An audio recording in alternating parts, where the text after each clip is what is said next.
꽃피는 춘삼월입니다. 캠퍼스에 하나님의 아들 예수 그리스도의 복음의 꽃이 활짝 피는 봄이 오기를 기도합니다. 교훈에 우리가 말씀을 듣고 또 간절히 기도하고 또 성령의 충만함을 받았는데 이제 사명의 땅에서 캠퍼스에서 또 직장에서 오늘 주님이 이 땅에 오셔서 전한 최초의 말씀, 하나님의 나라가 가까웠으니 회개하고 복음을 믿으라, 동일하게 이 시대의 영혼들에게 전해야 할 우리의 말씀이라고 생각합니다. 마가복음 1장 15절을 함께 읽겠습니다.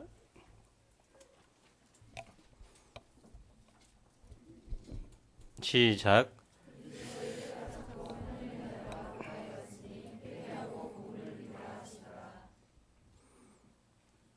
신학자이자 목회자였던 존 팀마가 쓴 마가복음이란 책의 서론은 이렇게 시작합니다. 주후 64년경이었습니다. 로마에 엄청난 화재가 발생하여 전 도시를 휩쓸었습니다. 화재가 진화되어 갈 무렵 로마시의 상당한 지역이 완전히 잿더미로 변해버렸습니다. 얼마 되지 않아 로마 전역에 악성 소문이 떠돌기 시작했습니다. 네로 황제가 불을 지르도록 명한 장본일이라는 것입니다. 물론 정부 당국은 이를 일축해 버렸지만 소문은 잠잠해지지 않고 오히려 불길처럼 솟아오르기 시작했습니다. 희생양을 찾으려고 했던 정부는 마침내 그리스도인들을 제물로 삼았습니다. 많은 그리스도인들이 로마의 방화의 힘으로 체포되어 구금되거나 처형되었습니다. 살아남은 그리스도인들은 카타콤의 깊은 동굴로 숨어들었고 더러는 목숨을 보존하기 위해 해외로 흩어졌습니다. 그런데 이런 일련의 사건이 일어난 직후에 작은 책자 하나가 사람들 사이에 건네지기 시작했습니다. 이 소책자는 이렇게 시작하고 있었습니다. 하나님의 아들 예수 그리스도의 복음의 시작이라. 여러분, 쫓기면서도 핍박을 받으면서도 흩어지면서도 그들이 잠잠할 수 없었던 소식, 재산을 잃어버리면서도 카타콤의 깊은 동굴 속으로 숨어들면서도 그 거대한 로마 도시 전체에 알리고 싶었던 기쁜 소식은 하나님의 아들 예수 그리스도가 복음의 시작이라는 사실이었습니다. 예수 그리스도, 그가 복음의 시작이라는 이 위대한 선포로 마가복음은 시작됩니다. 2012년 새 학기가 시작됐습니다.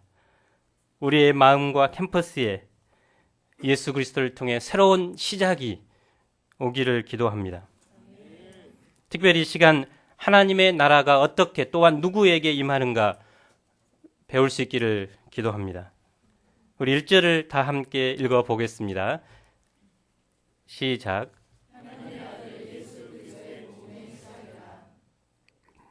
복음은 기쁜 소식입니다. 당시에는 황제의 생일이나 즉위식과 같은 축제를 알리는 것을 복음이라고 했습니다. 전쟁에서 승리한 것을 알리는 것을 복음이라고 했습니다. 그러나 여기서의 기쁜 소식은 누구에 관한 소식입니까? 로마 황제 가이사의 복음이 아닙니다. 바로 예수 그리스도에 관한 것입니다. 예수 그리스도의 복음이란 예수 그리스도에 관한 기쁜 소식입니다. 예수님은 누구십니까? 그리스도이십니다. 그리스도는 어떤 사명을 위해 기름 부음을 받은 자를 말합니다. 하나님께서는 인류가 타락한 이후에 메시아를 보내실 것을 약속하셨습니다. 이스라엘은 이 약속이 이루어지기를 눈이 빠지도록 기다렸습니다. 이것을 메시아 대망 사상이라고 합니다. 그 소망이 마침내 예수님을 통해서 이루어졌습니다. 또한 예수님은 하나님의 아들이십니다. 하나님의 아들이라는 말은 바로 예수님이 하나님이시라는 것입니다. 예수님은 우리와 같은 사람으로 오셨지만 태초부터 계신 하나님이십니다. 이 기쁜 소식이 지금 시작되었습니다. 시작이란 단어는 창세기 1장 1절의 태초에라는 말과 같습니다. 복음의 시작은 바로 하나님께서 천지를 창조하실 때와 같은 새로운 재창조의 시작입니다. 이 시작이 왜 우리에게 기쁜 소식이 될까요? 우리에게 가장 슬픈 소식이 무엇입니까? 돈이 없는 것입니다. 돈이 없으면 슬픕니다. 돈을 펑펑 쓰는 사람들을 보면 왠지 슬퍼집니다. 그래서 악착같이 돈을 벌고자 합니다. 주식에 투자하고 또 로또 복권을 매주 삽니다.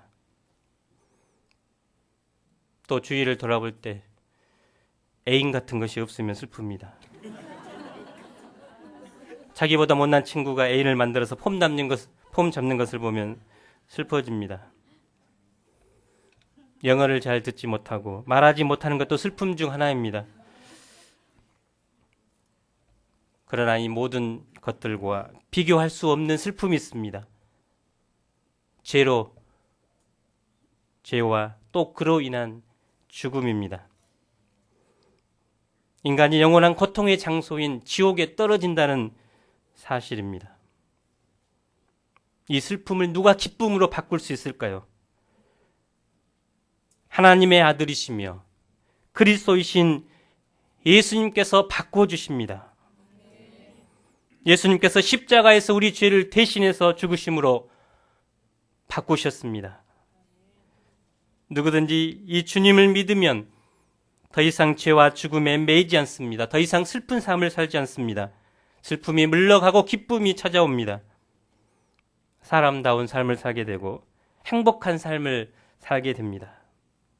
그렇기 때문에 예수님께서 오신 것이 인류에게 가장 기쁜 소식입니다. 이 기쁜 소식이 바로 시작되었습니다. 2절 3절을 보십시오. 선지자 이사야의 글에 보라 내가 내 사자를 내 앞에 보내노니 그가 내 길을 준비하리라. 광야에 외치는 자의 소리가 있어 이르되 너희는 주의 길을 준비하라. 그의 오실 길을 곧게 하라. 복음을 통한 새 시대의 시작은 어느 날 갑자기 된 것이 아닙니다. 예수님께서 이 땅에 오시기 전에 구약 전체를 통해 예언되고 준비되었습니다. 뿐만 아니라 새로운 시작을 여실 예수님을 예비하고 그 길을 준비할 사람 또한 예언되었습니다. 그 사람이 세례 요한입니다. 그의 등장은 구약의 약속이 예수 그리스도를 통해서 성취되는 가교 역할을 합니다. 그는 어떻게 그 역할을 수행했습니까? 4절을 함께 읽어보겠습니다. 시작.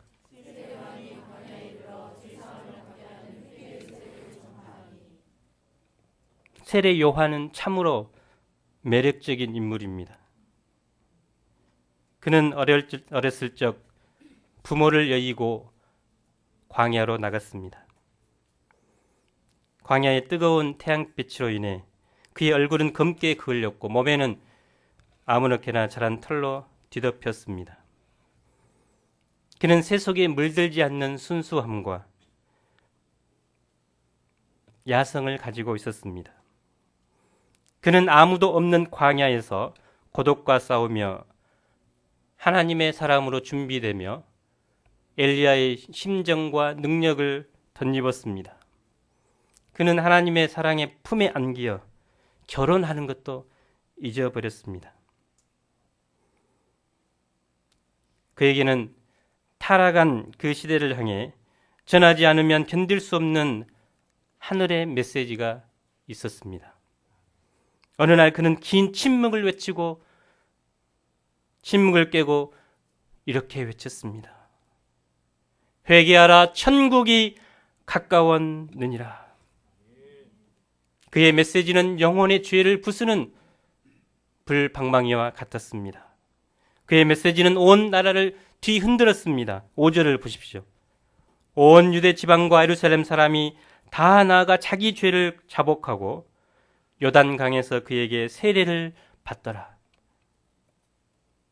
식민지 치하에서 먹고 사는 문제로 고통하며 절망 가운데 사는 사람들, 하나님을 떠나 죄 가운데 방황하던 사람들이 광야로 몰려들기 시작했습니다. 그들에게 필요한 것은 제사장들의 값싼 위로의 메시지가 아니었습니다. 이스라엘은 400년 동안 영적인 암흑기를 거치면서 하나님의 말씀을 듣지 못했습니다.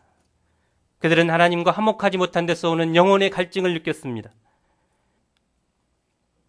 그래서 세례 요한이 회개하라 천국이 가까웠느니라는 그 단순한 메시지가 선포되었을 때 그들의 영혼은 흔들리기 시작했습니다.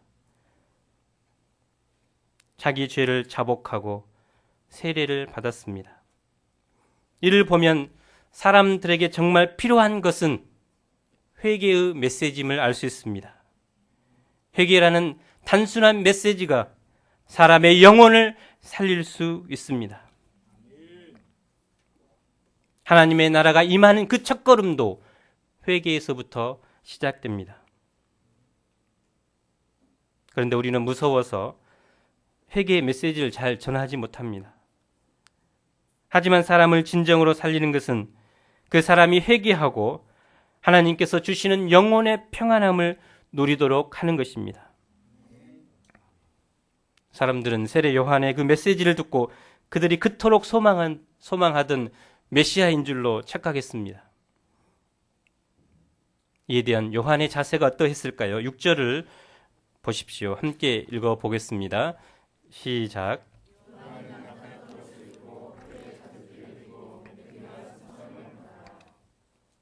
요한은 사명을 위해서 단순한 삶을 살았습니다. 낙타 털옷은 가난한 서민들이 선택할 수 있는 유일한 옷입니다. 가죽띠는 장식이 없는 가장 흔한 허리띠입니다. 메뚜기와 석청은 가난한 사람들이 먹는 음식입니다. 백화점에서 구입한 명품 코트, 고급 레스토랑 음식이 아닙니다. 세례 요한은 광야에 머물면서 이렇게 단순한 옷과 음식과 삶을 살았습니다. 현대 교회는 점점 주님으로 인해 고생하는 것을 견디지 못합니다. 그동안 교회들이 크리스찬들의 봉사의 사역으로 움직여졌습니다. 그러나 갈수록 편리주의로 가서 모든 것을 돈으로 해결하고자 합니다. 그것이 겉으로 보기에는 아주 유용하고 편리합니다. 종종 어떤 사람은 이렇게 말합니다. 이제 청소도 돈 주고 맡기자, 일꾼을 사서 음식도 하게 하자라고 합니다. 하지만 우리가 주님을 위해 하는 일에 불편함과 고생을 피하기 시작하면 우리의 신앙은 점점 야성이 떨어집니다. 이 땅에서 너무 편하고 잘 먹고 잘 입고 잘 살 때에 결국 우리는 하늘의 소망이 희미해져 버립니다. 요한은 왜 이렇게 불편한 삶을 살았을까요? 하나님께서 그에게 주신 사명에 자신의 삶의 초점을 맞췄기 때문입니다. 마치 사명을 위해 TV도 절제하고 인터넷도 절제하고 취미 생활도 절제한 것입니다. 세례 요한의 메시지의 생명력은 선지자다운 라이프 스타일에 있었습니다. 믿음의 사람들의 생명력은 말에 있는 것이 아니라 삶에 있습니다. 삶이 자기의 정체성을 지켜줍니다. 7절을 보십시오. 그가 전파하여 이르되 나보다 능력 많으신 이가 내 뒤에 오시나니 나는 굽혀 그의 신발끈을 풀기도 감당하지 못하겠노라. 당시 제자들은 스승을 사부로 대하며 종처럼 생겼습니다. 그림자도 밟아서는 안 됩니다. 그런데 한 가지는 안 했습니다. 그것은 스승의 신발끈을 푸는 것입니다. 이것은 종이 주인에게 하는 가장 수치스러운 일이었습니다. 그런데 요한은 예수님을 위해서 그것조차도 감당할 자격이 없는 사람이라고 합니다. 예수님은 하나님이시고 자기는 피조물에 불과하기 때문입니다. 세례 요한은 한마디로 예수님을 높이기 위해서 자신을 철저히 낮추는 삶을 살았습니다. 들러리로 만족한 것입니다. 들러리가 누굽니까? 신랑 신부 옆에서 신랑을 빛나게 해주는 사람입니다. 영화에서 주연을 빛나게 해주기 위해 필요한 엑스트라와 같은 사람입니다. 이런 들러리의 삶은 철저하게 주인공의 초점을 모아야 합니다. 신랑 옆에 들러리는 신랑을 빛나게 해줘야 합니다. 신랑보다 더 멋있으면 안 됩니다. 엑스트라는 주인공을 위해서 존재합니다. 세례 요한은 예수님을 위해서 들러리의 삶을 사는 것을 자신의 사명으로 감당한 것입니다. 그래서 세례 요한은 요한복음 3장 30절에서 이렇게 고백했습니다. 그는 흥하여야 하겠고 나는 쇠하여야 하리라. 하지만 이렇게 우리가 들러리의 삶을 사는 것이 쉽지 않습니다. 누구나 주인공이 되고 싶어 합니다. 그래서 학교에서, 직장에서, 교회에서 자기가 빛나지 않으면 견디지 못하는 사람이 있습니다. 다른 사람이 잘 되는 것을 눈 뜨고 보지 못합니다. 사실 세례 요한은 많은 사람들에게 인기가 있었습니다. 온 유대와 예루살렘에서 그의 회개의 메시지를 듣기 위해 몰려들었습니다. 아무도 없는 곳에 대형 교회가 생긴 것입니다. 또한 그를 따르는 제자들도 많았습니다. 그럼에도 불구하고 세례 요한은 철저하게 자신을 낮추었습니다. 우리 모두도 예수님의 들러리입니다. 요해 목자도 요해 원도 예수님의 들러리가 되어야 합니다. 사실 요해 목자가 되는 것은 십자가를 지고 사는 것입니다. 요해 원들을 위해서 기도하고 그들에게 생명의 말씀을 먹이고, 요해 원들은 모임이 줄어들었지만 요해 목자들은 그대로 있습니다.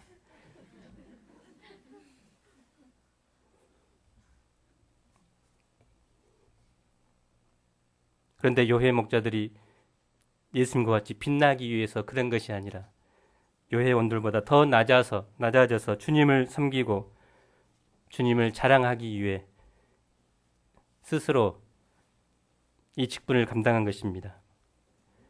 우리는 예수님을 높이고 예수님을 나타내고 예수님을 자랑하는 사람들이 되어야 합니다. 2차 세계대전 후 나치의 핍박 속에 살아남은 네덜란드 출신의 할머니 코리텐붐 여사가 있었습니다. 그는 나치의 감옥 속에서 많은 핍박을 받으면서도 살아남은 뒤에 세계적인 전도자가 되었습니다. 간증을 하는 곳마다 큰 부흥의 역사가 일어났습니다. 그녀가 한 번은 미국을 방문할 기회가 있었는데 가는 도시마다 많은 사람들로 넘쳐났습니다. 그녀의 메시지와 간증을 들을 때 수많은 사람들은 그녀를 향해 박수갈채를 보냈습니다. 그런데 그녀는 이상하게 기뻐하지 않았습니다. 이를 본 한 신문기자가 그녀에게 말했습니다. 코리 여사님 정말 기쁘지 않습니까? 수많은 사람들이 당신의 간증을 통해서 변화되고 당신께 지금 환호하고 있습니다. 이때 코리 여사가 유명한 말을 남겼습니다. 나귀가 착각하면 쓰겠는가? 무슨 뜻입니까? 성경에 예수님께서 예루살렘에 입성하실 때 사람들은 박수갈채를 보내면서 호산나 찬송했습니다.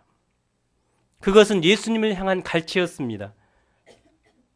그런데 예수님 밑에 끌려가는 나귀가 그것을 자기에게 보내는 박수로 착각한다면 안 된다는 것입니다. 우리가 수많은 양들을 섬기고 또 많은 일대일하고 주님 역사에 쓰임 받는다고 예수님과 같이 높아지면 안 되고 나는 나귀에 불과하다고 생각해야 됩니다. 세례 요한은 주인공 되시는 예수님을 소리 높여 외치는 것이 바로 사명이었습니다. 우리가 캠퍼스에서 전해야 될 분은, 또 캠퍼스에서 높여야 될 분은 바로 예수 그리스도이십니다. 나는 죽더라도 우리를 통해 주님이 높여져야 합니다. 요한은 광야에 외치는 자의 소리로 사명을 감당한 다음에는 조용하게 침묵했습니다. 그것이 요한의 생이었습니다. 예수님이 무대 위로 올라오자 그는 무대 뒤로 조용히 퇴장했습니다. 그는 그리고 순교의 제물이 되어 인생을 마치게 됩니다. 헤로디아의 딸의 아름다운 춤의 대가로 그의 목은 잘려져 소반에 담겨지게 됩니다. 요한은 철저하게 그리스도를 높이기를 원했던 사람이고 자신의 증언처럼 광야에서 외치는 소리의 역할을 감당하다 사라졌습니다. 우리가 자신을 낮추고 우리의 말과 행동과 삶을 통해서 주님만을 높여드리는 인생들이 되기를 기도합니다. 8절을 보십시오. 나는 너희에게 물로 세례를 베풀었거니와 그는 너희에게 성령으로 세례를 베푸시리라. 요한은 자신이 할 일과 예수님께서 하실 일을 잘 알았습니다. 물 세례는 죄사함의 상징입니다. 성령 세례는 죄사함을 받게 하는 능력입니다. 그는 물 세례를 주면서도 죄사함은 오직 예수님만 주신다는 사실을 놓치지 않았습니다. 자기에게 사람들이 많이 몰려들었지만 이들을 변화시키는 분은 오직 예수님 뿐임을 믿었습니다. 이제 드디어 주인공 예수님이 무대의 전면에 등장하게 됩니다. 9절을 보십시오. 그때 예수께서 갈릴리 나사렛으로부터 와서 요단강에서 요한에게 세례를 받으시고, 사실 예수님은 죄가 없기 때문에 세례를 받을 필요가 없습니다. 요한의 세례는 죄사함을 받게 하는 세례이기 때문입니다. 그럼에도 불구하고 예수님께서 세례를 받으신 것은 우리의 죄 문제를 해결하시기 위해 스스로 죄인의 자리에 서신 것입니다. 우리의 인생과 동일시하기 위해서입니다. 하나님이신 그분이 우리의 죄 때문에 죄인된 인간의 자리에 낮아지신 것입니다. 예수님께서 물에서 올라오실 때 어떤 현상이 나타났습니까? 10절, 11절을 보십시오. 곧 물에서 올라오실 때 하늘이 갈라짐과 성령이 비둘기같이 자기에게 내려오심을 보시더니 하늘로부터 소리가 나기를 너는 내 사랑하는 아들이라 내가 너를 기뻐하노라 하시니라. 하늘이 갈라졌다는 것은 원래 하늘이 찢어져서 갈라졌다는 의미인데 이는 하늘과 땅이 하나가 되었다는 것입니다. 당시 사람들은 하나님은 하늘에만 계시고 땅에는 특별한 제사를 통해서 잠깐 내려오셨다가 즉시 올라가신다고 생각했습니다. 그러나 예수님께서 세례를 받으심으로 더 이상 하늘과 땅, 하늘과 하나님과 우리 인생들은 남남이 아닙니다. 하나님께서 예수님을 통해서 이 땅에 오셨고 우리와 함께 하십니다. 그리고 성령이 비둘기같이 내렸다는 것은 성령의 능력이 예수님께 임하셨다는 것입니다. 또한 하늘로서 소리가 났다는 것은 하나님께서 공적으로 공표하셨다는 뜻입니다. 이것을 메시아의 대관식이라고 합니다. 이제 예수님은 그리스도로서 공식적인 생활을 시작하시고 예수님의 공생애는 성부, 성자, 성령 삼위의 하나님께서 함께 하시는 사역입니다. 그 후 성령께서 예수님을 어디로 몰아내셨습니까? 12, 13절을 읽어보겠습니다. 시작.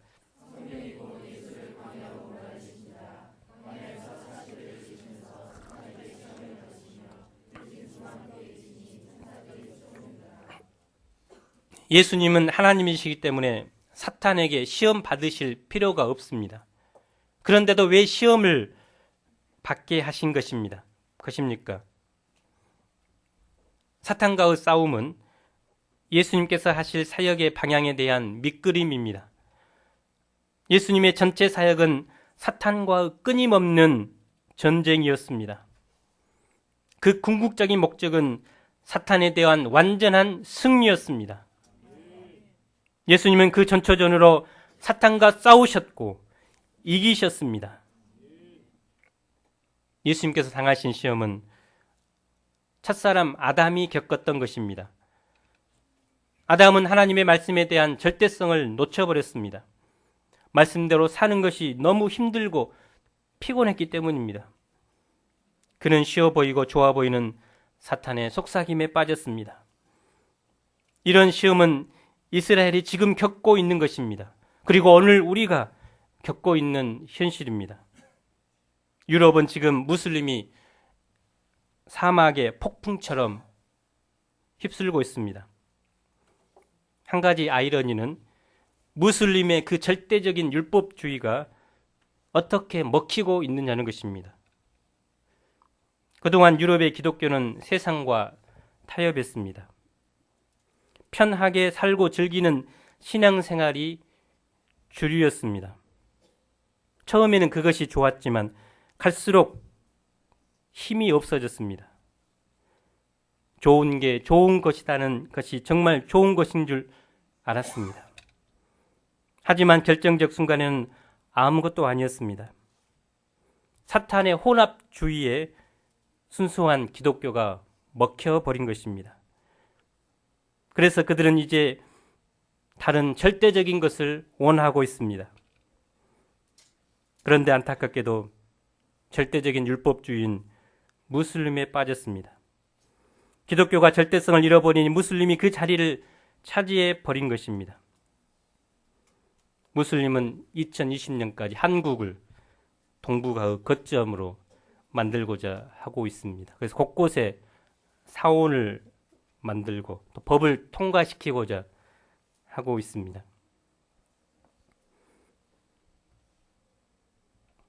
타협이 좋은 것 같지만 실은 사탄의 교묘한 유혹입니다. 세상 풍조와 기준대로 사는 것이 좋은 것 같지만 남는 것은 결국은 멸망입니다. 좀 힘들고 피곤할지라도 하나님 중심의 삶이 열매가 있습니다. 이제 세례 요한은 무대에서 퇴장하고 이와 동시에 예수님이 등장하십니다.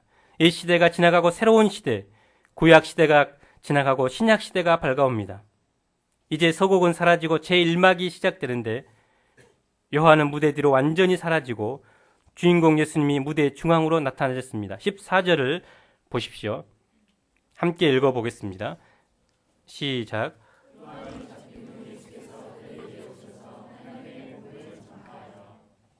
예수님의 첫 번째 메시지의 제목은 하나님의 복음입니다. 하나님의 복음은 하나님으로부터 온 복음, 하나님께서 마련하신 복음을 말합니다. 우리를 창조하신 하나님께서 우리를 사랑하셔서 우리를 위해 복음을 주셨습니다. 예수님은 이 복음을 갈릴리에서부터 전하셨습니다. 그 복음의 내용이 무엇일까요? 15절을 우리 다 함께 읽어보겠습니다. 시작.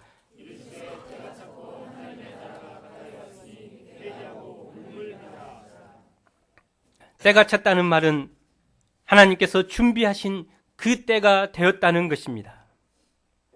하나님께서 메시아를 보내시겠다고 약속하신 그 때가 마침내 된 것입니다. 하나님의 나라는 하나님의 왕국을 말합니다. 나라는 일반적인 의미라면 왕국은 왕의 통치가 있는 국가를 말합니다. 사람들은 하나님의 왕국은 우리가 죽은 후에 가는 곳으로만 여깁니다. 그러나 하나님의 왕국은 장소적인 개념이 아니라 통치적인 개념입니다. 하나님의 왕국이 가까이 왔다는 것은 바로 하나님의 통치가 임했다는 것입니다. 가까이 왔다는 것은 이미 임했다는 것입니다. 예수님께서 이 땅에 오심으로 하나님의 왕국은 이미 임했습니다. 하나님의 왕국이 임하면 어떻게 됩니까? 천국을 맛보게 됩니다. 행복한 삶을 살게 됩니다. 평화와 기쁨을 누립니다. 세계관이 달라집니다. 예수님은 하나님의 나라를 바로 이 땅에 가져오셨습니다. 예수님은 하나님 나라 왕국의 왕이십니다. 그가 통치하는 그곳이 바로 하나님의 나라입니다. 하나님의 나라가 어떻게 오늘날 우리의 삶 속에 임할 수 있습니까? 바로 회개하고 복음을 믿어야 합니다. 회개하는 것은 무엇을 말합니까? 회개는 죄를 지성적으로 인정하고 감성적으로 아파하고 의지적으로 돌아서는 것입니다. 회개는 후회와 다릅니다.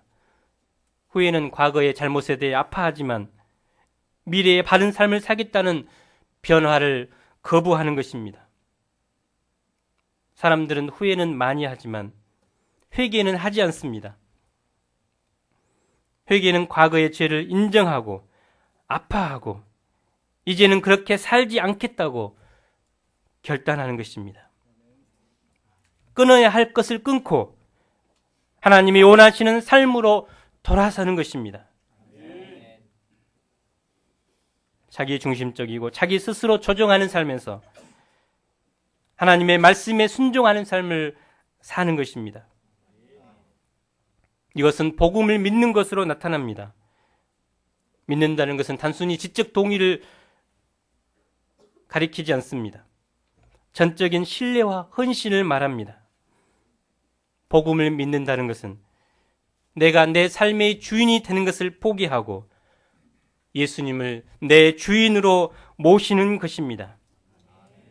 내 생각대로 세상 유행도로 사는 것이 아니라 하나님의 말씀대로 기독교적인 세계관으로 살아가는 것입니다.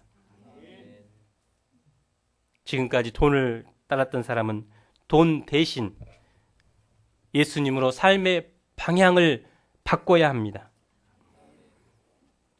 사람의 사랑을 삶의 목표로 여긴 사람들은 그 사랑 대신 주님의 사랑을 따라야 합니다. 지금까지 출세를 위해 몸부림치는 삶을 살았다면 이제는 예수님의 희생과 헌신을 배우는 것입니다. 회개하고 복음을 믿는다는 것은 바로 삶의 현장에서 변화의 열매를 맺는 것입니다. 새로운 신학기가 시작되었습니다. 이제 우리는 직장에서 또 캠퍼스에서 어떻게 살아야 할 것인가 생각해 보아야 합니다. 사도 바울은 예수 그리스도를 만나고 그가 이방인의 사도가 된 후에 가는 곳마다 분명하게 그가 주님의 사도인 것을 나타냈습니다. 학생들은 캠퍼스에서 나는 예수님의 사람이다. 분명하게 자기의 색깔을 드러내야 됩니다. 교수님에게, 총장님에게, 친구들에게 당신도 나와 같은 사람이 되기를 원합니다. 분명하게 이야기해야 됩니다. 그러지 않고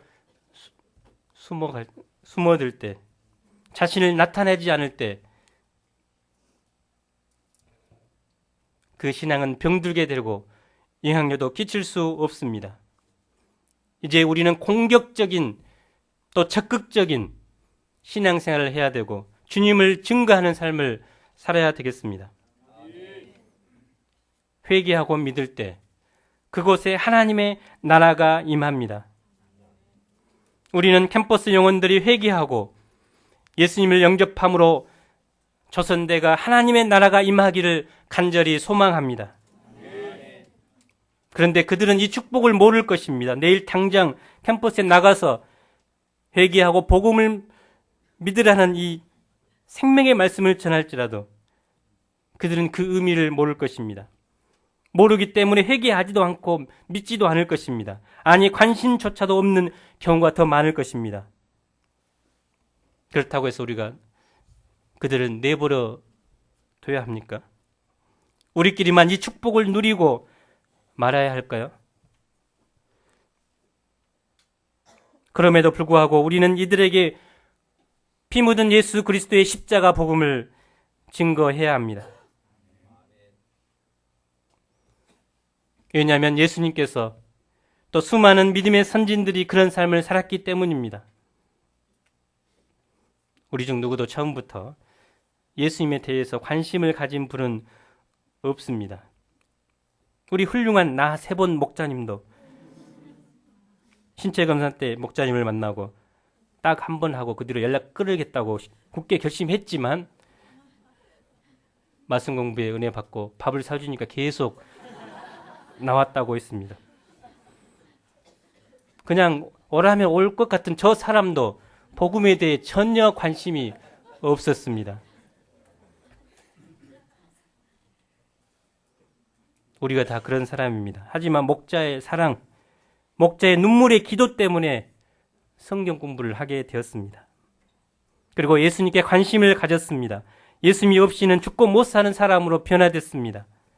하나님 나라의 신비와 그 축복을 알게 되었습니다.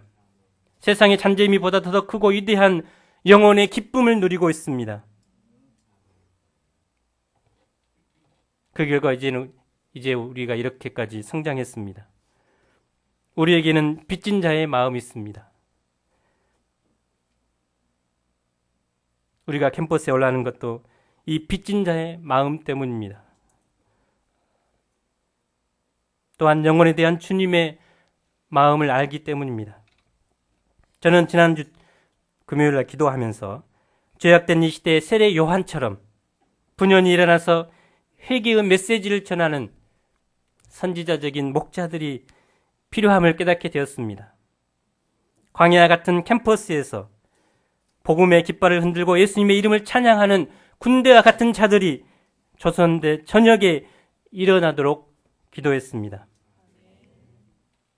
또 초대 캠퍼스를 둘러싸고 있는 어둠의 영이 우리의 기도로 물러가고 주님의 선택한 초선 대학, 주님이 주인 되시는 대학이 되도록 기도했습니다.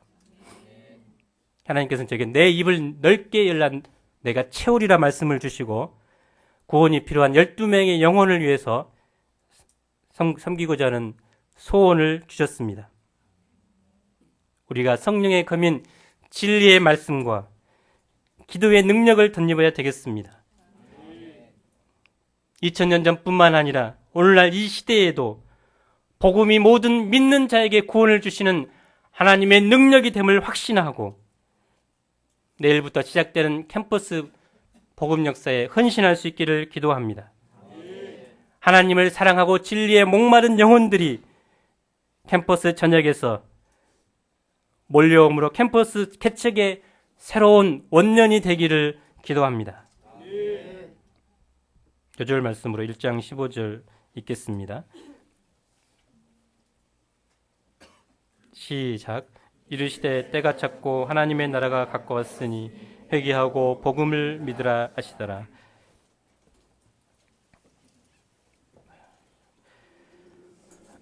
주님이 이 땅에 오심으로 하나님이 천지를 말씀으로 창조했던 그 역사가 이제 예수 그리스도로부터 새로운 재창조의 역사가 시작되었습니다. 이 복음은 모든 믿는 자에게 구원을 주시는 하나님의 능력이요 또 세상 모든 만민들이 기뻐하고 기뻐해야 할 기쁨의 소식입니다. 하나님 세례 요한은 세상과 구별돼서 광야에서 회개의 메시지를 전했습니다. 회개의 세례를 전파했습니다. 그에게는 하나님께로 받은 전하지 않고서는 견딜 수 없는 생명의 말씀이 있었습니다. 회개하라 천국이 가까이 왔느니라. 이 단순한 메시지의 사람들이 나와 회개하고 자복하는 놀라운 역사가 있었습니다. 주님도 이 땅에 오셔서 하나님의 나라가 가까이 왔으니 회개하고 복음을 믿으라. 주님이 지금 오셔서 우리에게 전할 이 메시지도 바로 오늘의 말씀입니다. 하나님의 나라가 이미 우리 가운데 임했습니다. 이 하나님의 나라에 들어갈 자들은 오직 회개하고 믿어야 합니다. 하나님은 우리를 그 증인들로 쓰시기를 원하십니다. 하나님, 내일부터 시작하는 이 캠퍼스 복음 역사를 축복하여 주십시오. 우리에게 예수 그리스도의 영혼에 대한 상한 목자의 심정을 주시고 우리에게 전하지 않으면 견딜 수 없는 주님이 주신 생명의 말씀을 주셔서 회개하고 복음을 믿으라 전할 때 2012학번 영혼들이 주님의 말씀 앞에 무릎 꿇고 회개하며 주님을 만나고 변화되는 부흥의 역사가 초대 캠퍼스 곳곳에서 일어날 수 있도록, 그래서 그리스도의 복음의 계절이 임할 수 있도록 축복하여 주시기를 기도합니다.